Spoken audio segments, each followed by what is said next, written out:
دریائے نیل کے نام حضرت عمر رضی اللہ تعالی عنہ کا خط۔ روایت ہے کہ جب مصر فتح ہوا تو مصر والے حضرت عمر بن العاص رضی اللہ تعالی عنہ کے پاس آئے اور کہنے لگے کہ ہماری قدیم عادت ہے کہ اس مہینے میں دریائے نیل کی بھینٹ چڑھاتے ہیں، اور اگر نہ چڑھائیں تو دریا میں پانی نہیں آتا۔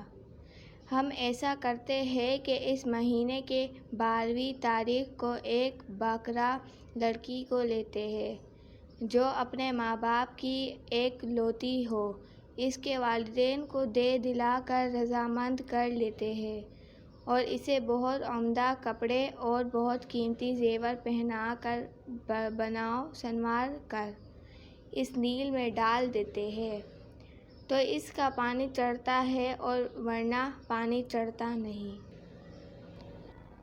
سپہ سالار اسلام حضرت عمر بن العاص رضی اللہ تعالی عنہ فاتح مصر نے جواب دیا کہ یہ ایک جاہلانہ اور احمقانہ رسم ہے، اسلام اس کی اجازت نہیں دیتا۔ اسلام تو ایسی عادتوں کو مٹانے کے لیے آیا ہے، تم ایسا نہیں کر سکتے۔ وہ باز رہے۔ دریائے نیل کا پانی نہ چڑھا، مہینہ پورا نکل گیا لیکن دریا خشک پڑا ہوا ہے۔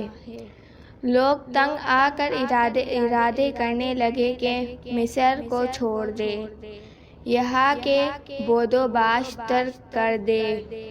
اب فاتح مصر کو خیال گزرتا ہے اور دربار خلافت کو اس سے مطلع فرماتے ہیں۔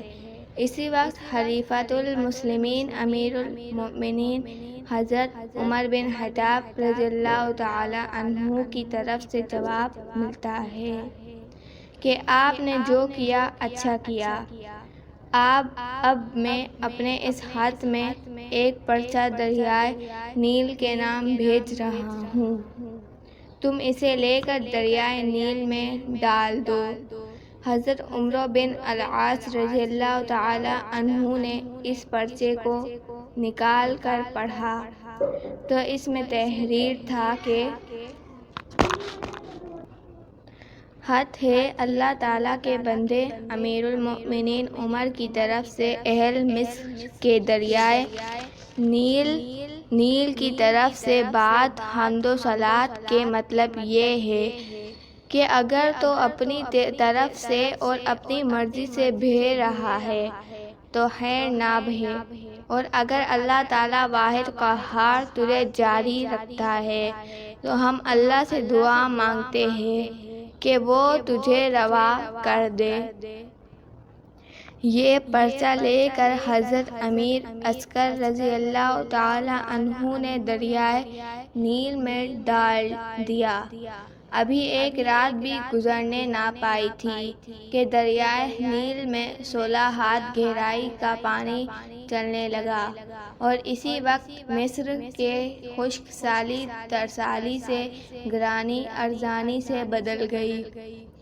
خط کے ساتھ ہی خطہ کے خطہ سرسبز ہو گیا اور دریا پوری روانی سے بہتا رہا۔ اس کے بعد سے ہر سال جو جان چڑھائی جاتی تھی وہ بچ گئی اور مصر سے اس ناپاک رسم کا ہمیشہ کے لیے خاتمہ ہو گیا۔ اللہ پاک ہمیں ہدایت دے، ہمیں ان کے طریقوں پر چلنے کی توفیق دے۔